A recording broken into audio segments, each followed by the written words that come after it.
Hey, yo, what up, man? It's your boy yOung, and you already know what this is, man. Hype. Hype magazine. Believe the hype. You gotta believe the hype.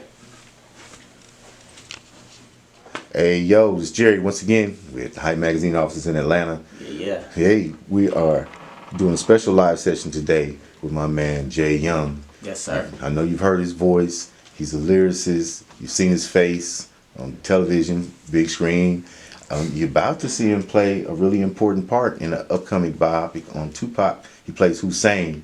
You know what I mean? Yeah, One of them East Coast heads. Welcome, man. Thank you. Yeah, shout out to Jersey and everybody from the tri-state. They know who Hussein Fatal is. So, yeah, absolutely. Man, thanks for having me first and foremost. Just wanted to say that. Like, as far as Hype Magazine, I've been seeing y'all around for years. You know, I'm a local here in Atlanta, so I've been sitting around for years. So I just want to, salute that and salute what you guys bringing to the table. Man, for sure. We appreciate you. Thank you so much. It's an honor to know that people actually care about what you do. Right, absolutely. You know what I mean? Absolutely. It's cool. So from the outside looking in, man, let's tell the people about yOung. yOung is a artist. I do music, rap, sing, songwrite. I do it all. Actor. So it's not much young entrepreneur. It's not much I don't do. But my focus is music and acting. It go hand in hand to me. So entertainment. What brought you to the entertainment industry? Music specifically. Music was my first love. I actually used to play football back in high school, and I used to toy with music, but I was more serious about football. And this is when I was living in California, actually. I moved to Atlanta, and I became ineligible just because I moved. I switched states or whatever. So once I became ineligible, everybody knew I was nice in music. They was like, man, you should do music. So I started being a freestyler. So I was battle rapping at lunch or whatever. I beat everybody, so they told me to go to a radio station out here called 107.9. I went to that radio station. I became the freestyle champ on the radio station. Yeah, so I was a freestyle champ up there. And that lasted for a whole year. Shout out to Coco Brother and all that stuff. So that show, home team, baby, Coco Brother.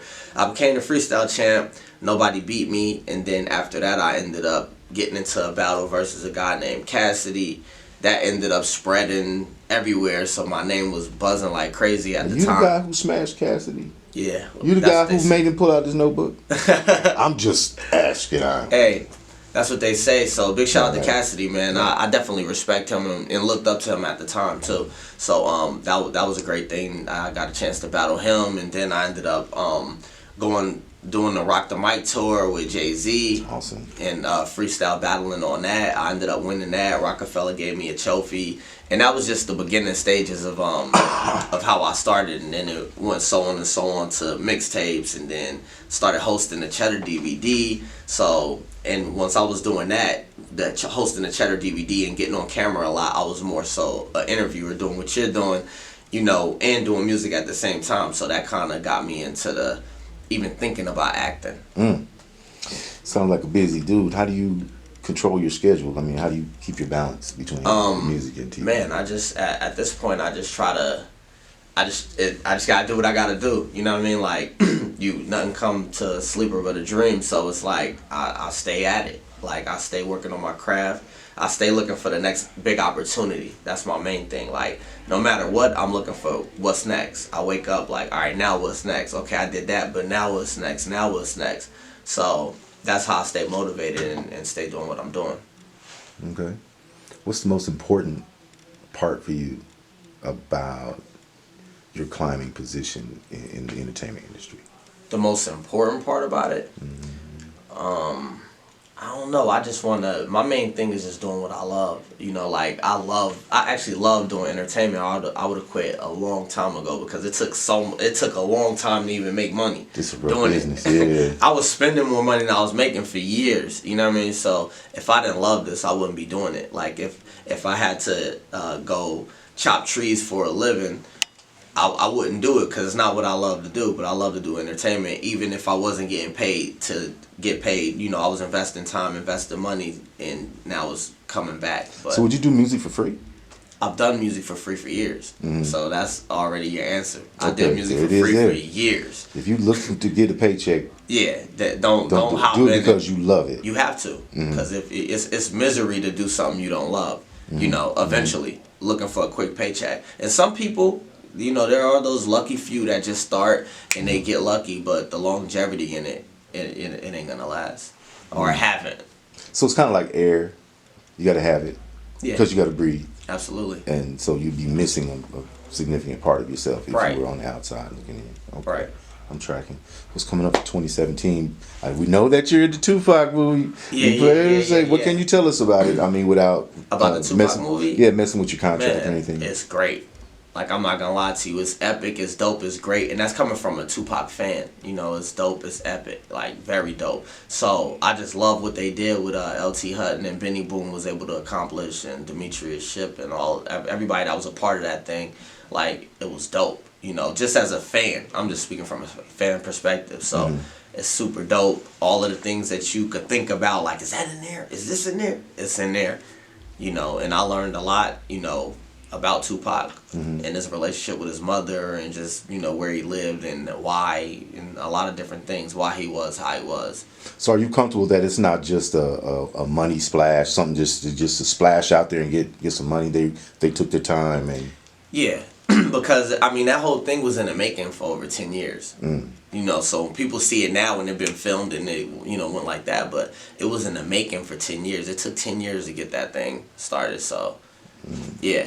So imagine all the obstacles that, you know, they overcame with it to finally make it happen, and it came at the right time.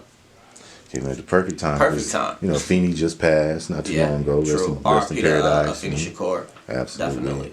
And then, you know, the Compton movie, you know, Once Upon that was Straight Outta Compton. Straight Outta Compton, very epic. Shout out to everybody that was a part of that too. I was a major fan of that, and you know, a big fan of the whole NWA. Eazy was my dude. I loved everybody in NWA, especially Eazy and Cube though, and Dre later. But yeah. Man, I have thrown dice with Eazy from way back when in Compton. I ain't even gonna say where. Shout out Santa Fe Mafia though. Okay. You know, okay. You a Cali dude, LA dude, yeah. Yeah, I'm from South Central. I was totally out of bounds. Okay. But we just got along. That's good. So that's respect. It just is what it is, and that was the neighborhood that we rocked in. Respect. Yeah. Respect. So between the music and the acting, two different dynamics. Yeah. Two different businesses, but the same kind of chicanery goes on. Right. On each side. Right. What was the biggest surprise about the business portion of the entertainment business for you? Biggest surprise. Well, it's a lot harder to book an acting gig. It's something like musically, I'm independent. Like it's no, I could put my own little money up. I could do whatever I want to do. It's a lot harder to, like, you know, acting like in these production companies and all of these big dogs. You're not just doing independent and going and being in a million theaters. It just don't happen like that. So, you know, one thing I noticed with acting, you gotta have your agent. You gotta have these. You have to have. It's a lot of things you have to have, but you definitely have to have a team. You know, with music you have to have a team also, but you could do it independently. You could just, you know, you could do your thing. You could put a little bit of money up. You could be like, all right, or you could just drop it on the internet. Who knows nowadays? It might just pop off. Wasn't that how Lil Uzi Vert popped off? He just dropped it on the internet, and then I don't know, somebody heard it, and Don Cannon came, and it was like, dang. I mean, that's just how it happened. I don't know his journey specifically, but I know a lot of people that I've seen, at least, that, you know, it happened like that. But then a lot of other people, you know, put their time in and they blew up. It's just like, however you get in the game, you get in the game, and you just gotta go from there once you get in the game. But you can traditionally expect, this is what I've seen. I'm not a music creator. So what I've seen career-wise is that you can reasonably expect to be a 10-year overnight sensation. Yeah, exactly. That's what they say. It takes 10 years to be an overnight success. To be an overnight success. For sure. In this business. Okay. And I feel that. Man, I've been grinding for longer than that. Since I was young, you know, I've been grinding. So there's so many things. Even for me telling you my past, that stuff that's like been happening, then leading to the next thing, then lead to the next thing. To this journey that we're doing right now. To in 5 years when I'm doing bigger things, it's going to be like, they're not even going to be thinking about this. They're going to be like, how did he become an Oscar winner, a Grammy, you know, nominee, Grammy winner? We ain't even gonna say nominee, winner, you know. So it's a journey. That's right. So which do you think will be your most endearing love? Would it be music, or is it going to be acting? It's so funny because music is all, I've always done music, so that's like my first child already, you know. And then let's say my daughter or something, and then acting is like my son now. That's my new. But at the same time, you're gonna love them both the same for different reasons, you know. And that's how I feel right now. I love them both, but for different reasons. I love music for, you know, because the music is me. It's what I'm putting out what I want to put out. I say what I want to say, and it's my expression, you know. But acting is not. It's not me. It's not my expression, but it's me expressing other people's stories. So it's a new love for me, because now I'm understanding it on a deeper level. So now the more I understand it, the more intrigued I am by it, the more I'm like, wow, you know. So the love is growing for that. But music is ultimately what I love. But now it's going like this. I'm already here with music, but now my love for acting is like this. At the same token, you know, it's like it's catching up with music. Deeper challenges come from the acting. Yeah. Absolutely. Absolutely. I'm just growing into it. Acting is still fairly new for me. I just have a lot of great opportunities, and I feel like if you've been hustling at music and then you end up in acting, you've still been hustling for 10 years. You know the hustle, and you do to succeed at some point. So okay. So 2017, we talked about the film. Musically, what do you have coming up for 2017? Oh, musically, I got a song called Pac Big, where I'm showing love to Tupac and I'm showing love to Biggie, because I never, you know, as many songs that's been out there about Pac or Biggie or someone at least showing a little love, there still haven't been a song that represented like both of them like equally, like half Tupac, half Big. You know what I mean? So that's what I wanted to do, just, you know, throw that out there. And that's a warm-up. I have another single called Loca that's going to be killing the clubs. And then I have a record featuring the Outlawz called Up in the Sky, which is major for me, being a Tupac fan and listening to these guys as a little boy and knowing it word for word to, you know, being 20 years old. I just did a TV show called Music and Murder. I'm getting auditions daily, so it's no telling what I'm gonna book. Basically, I got so many auditions coming up that I'm gonna be in a lot of TV shows coming up. 2017, movies, TV shows, and music, all entertainment. The name of my company is Before I Go Hollywood, and my movement called Before I Go Hollywood. So everything that represents that's what we're doing. Okay. How can folks check you out, man? At yOung MDK. That's JYOUNG. M is in million, D is in dollar, K is in kid.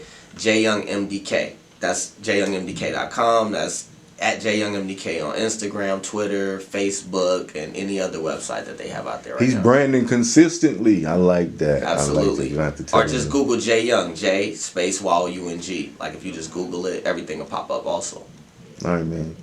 I want to thank you for stopping by. Thanks for having me. Man, make sure that we get the music as it's dropping off. Absolutely. Make sure we get those singles so we can help you push it out. We're getting that to you today. Oh, shit. We're not even leaving without giving you that. That sounds good. Absolutely. That sounds good. All right, the Hype Magazine live sessions. yOung. Respect. $1 Million Kid. Let's go. We out.